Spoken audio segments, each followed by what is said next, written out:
Storytime with Kant. Trash taste. What is the secret to our success?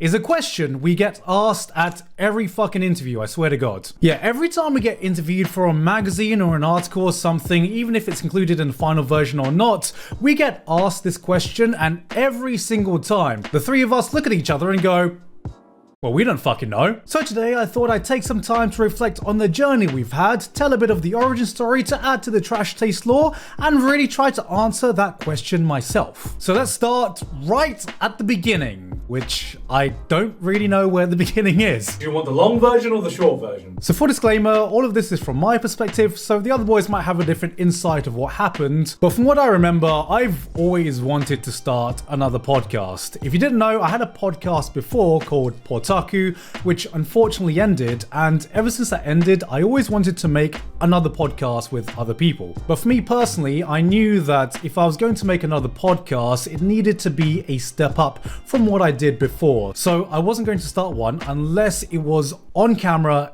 in person, and not a recorded Skype or Discord call, which is what my previous podcast was. So as you probably know, I was friends with Connor and Joey for a while by now. We'd done a bunch of collabs together, we'd hung out on and off camera, pretty much every opportunity we had the chance to, and the idea of a podcast was, I think, floated around a bunch of times when we'd hung out, but nothing concrete actually came out of it until AX 2019, which is when I would say was the concrete birth of Trash Taste. Because on the last day of AX, that was the day that the contract was finalized with me, Connor and Sydney to be able to move to Japan. And I remember we were having dinner with the all of us and the then founders of Geeks Plus, so Maylin was there. We'd finalized everything and we walked out, and just this wave of emotion hit me as I realized, fuck, I'm actually moving to Japan. And I remember turning to Connor and Joey and being like, guys, we can finally do that fucking podcast. Because I remember at the moment for me, I've realized that somehow all the stars had aligned for me to be able to do the podcast I had originally wanted to after Potaku had ended. And then that was that. Me, Connor and Sydney moved to Japan, we were settling in, we were getting used to the Japanese lifestyle, everything was going great, and then the pandemic happened. And then literally everything got put on hold. But that didn't stop us from trying to do all the work we could to get this podcast going, because at this point, Trash Taste was just an idea.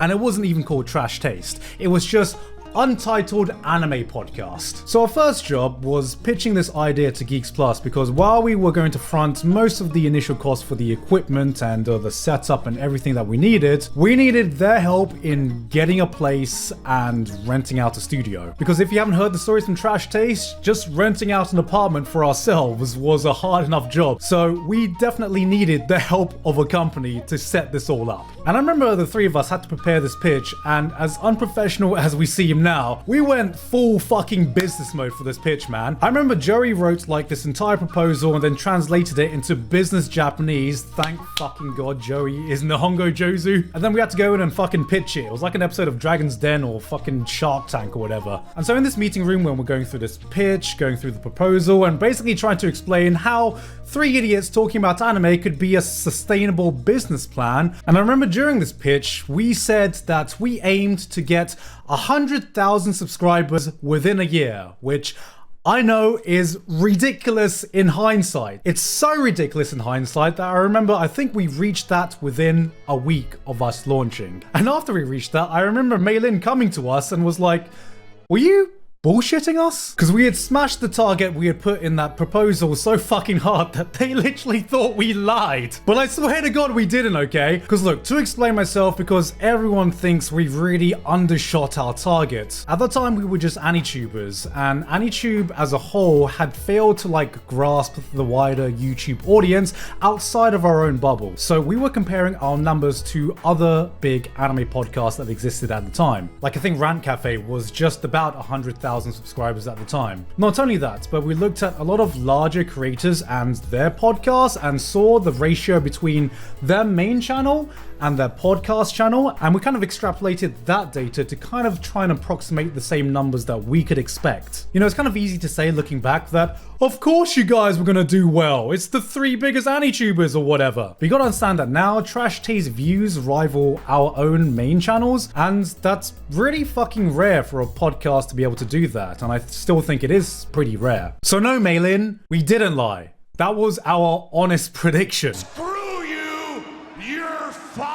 So luckily after that, everything got approved, so our next job was thinking up a name. Now in regards to the name, we knew that we were going to market ourselves as an anime podcast, but we kind of wanted the opportunity to talk about everything but anime as well, in case, you know, we ran out of anime to talk about. So with that general idea in mind, I kind of went off and brainstormed any terms or names I could think of that were vague enough that it kind of had something to do with the anime community, but also was vague enough that it could be about, well, just about anything. Because I remember Joey saying, guys, I'll be honest, don't let me name the podcast because I'm probably going to call it the Anime Podcast or something along those lines. So I went off and I came back to the boys with 3 names. The Salt Room, because, well, salt is an integral part of the anime community, and I had an inkling that there was going to be a lot of arguments and salt on the podcast, which, you know, there kind of is. Men of Culture, because, well, we are men and we are cultured most of the time. And of course, Trash Taste. I remember pitching these 3 names to the boys, and we all unanimously agreed that Trash Taste wouldn't be the name. Yeah, I can't remember exactly why, but I think the initial reaction was we weren't sure if we wanted to have the term trash so ingrained in our branding, because we didn't know if we wanted such a negative connotation with our podcast. So we were picking between the Salt Room and Men of Culture, and then I remember we all went to sleep, and then we woke up the next day and we were like, you know what? Trash Taste is a pretty good name.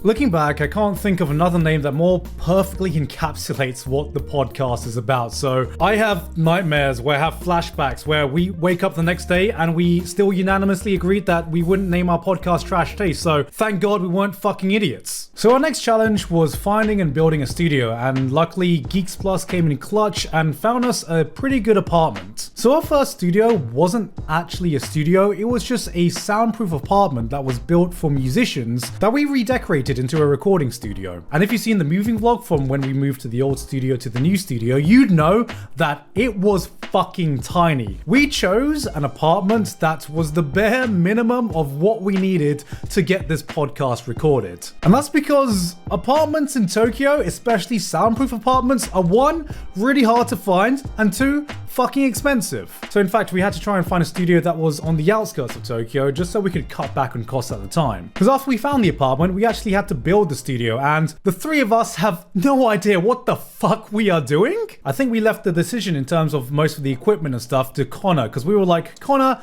you do audio, you're on camera sometimes, you know what the fuck you're talking about. And you know what, Connor at the time, I don't even know if he fully knew what he was talking about, because I think a lot of it was just guesswork, watching a fuck ton of YouTube tutorials, ordering the equipment and just hoping that it would work and look good. We were trying to emulate some of the biggest podcasts on the platform at the time when we just really did not have the knowledge or know-how to do so. And I remember when we were finalizing everything we needed, finalizing the rent and all the equipment costs, and I was just looking down and I started sweating, man. Like, this is more money than any other project I spent on YouTube at the time, and I wasn't even 100% sure if or when the podcast would start making money. And so after all this guesswork, we got all the equipment shipped to our studio. We spent an entire day building it, building the furniture, setting up the cameras, making sure everything worked. I was like hoping to God that it did, and luckily Connor came through and all the cameras looked great. We set up the right angles, and the exact moment I knew that we might be onto something was after we were fucking knackered from building the set, building the studio.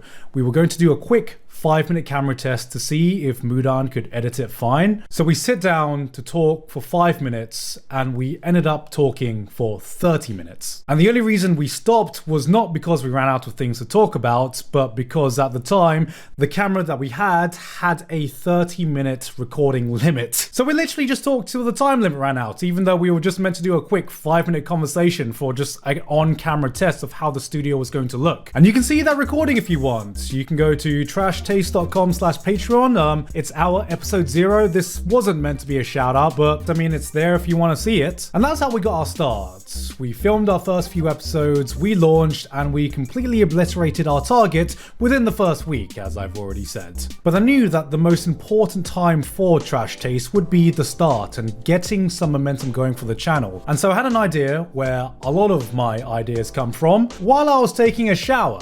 And that was the idea for the figure special, and I actually got it because the night before I was for some reason watching clips from Avengers Endgame and Avengers Infinity War, and I remember thinking about the Marvel Cinematic Universe, about how every film is a standalone film that also feeds into each other, and seeing how well that worked for Endgame and just the fucking MCU in general. And so I thought to myself, was there a way for us to be able to do this with our own 3 channels and Trash Taste? And that's where the idea of the figure special came from, where you would have our individual channels, aka the individual MCU films, that could all be enjoyed individually by our own fans and audience, that all fed into one bigger project, which was our Avengers, aka the Trash Taste figure special. And so I pitched this idea to the boys, they thought it was a great idea. I originally thought that we were gonna fucking MacGyver our way through and just like have hidden cameras and shit like that in the store, and then Connor suggested, guys, we shouldn't go full Logan Paul. Let's try and get permission. Nowadays, we need like a minimum of a few weeks to really guarantee us getting permission to film in stores, as Connor and Trash Taste and Joey does for their individual channels. But back then, Maylin, being the fucking machine that she is, somehow got it in 4, which, like, looking back, I'm just like, how the fuck did she do that? It was a crazy idea I had in the shower, I pitched it to the boys, and then the week later, we were filming that same idea. And I think aside from the initial launch, that was also the second project that really got Trash Taste going and the momentum that it needed. Because looking back at our start now, I don't think we could have hoped for a better first 5 episodes to get the momentum going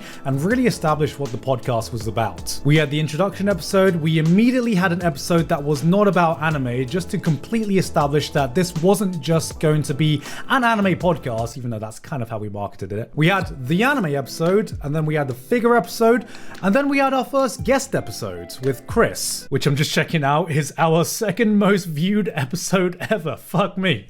Don't tell Chris that, he doesn't need another ego boost. And so from then on, the momentum was there, and all we needed to do was stay consistent, which was fucking easy because I'm just doing a podcast where I talk to my friends. Looking back, there were a few lucky things that we had going for us that we completely didn't plan at all. Like, we were an in-person podcast while the rest of the world was in a global pandemic where most countries were in lockdown. Luckily, Japan wasn't in as strict of a lockdown, so we basically had 0 competition because most other big established podcasts had to go to Zoom calls or Discord calls or something that was remote. And the second thing is that obviously they're my mates, but we were just 3 dudes with 3 different personalities that meshed well with each other for a podcast dynamic, and also we came from a wide range of backgrounds and cultures that could give different perspectives for different topics that we talked about. You know, if I was going to take anything from my journey so far with Trash Taste, a lot of people thought we were bound to succeed because of the size of our individual channels, and I don't actually think that's true at all. To me, I don't think the biggest asset we have now and going forward was our pre-established audience. It's having 3 creators who really understand YouTube as a platform, equally invested to create something bigger. Because I would say one of the biggest joys of working with Connor and Joey is that there is never really an idea too big for them. And we all seem to have shared the same vision of what we wanted Trash Taste to be and the potential it could have been. Like, I remember coming to the boys with this idea for the drifting special, because this entire time I had this grand vision that Trash Taste could be more than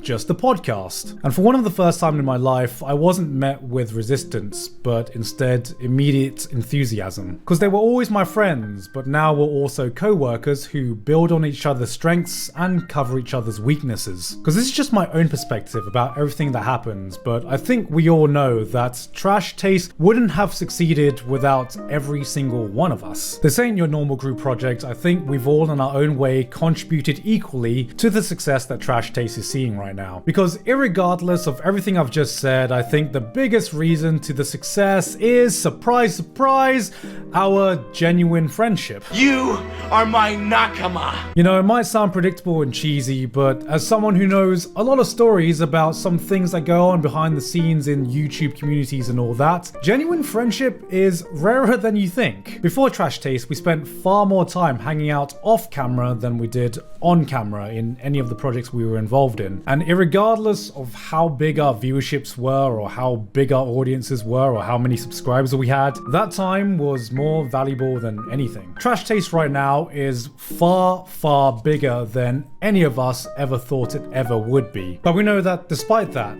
this is just gonna be the beginning, and I can't think of a better group of guys that I'd rather be on this journey with. And I can't wait for you guys to see what we have planned in the future. Touch wood that we can actually make it happen. So, in summary, the secret to Trash Taste is just talk shit, innit?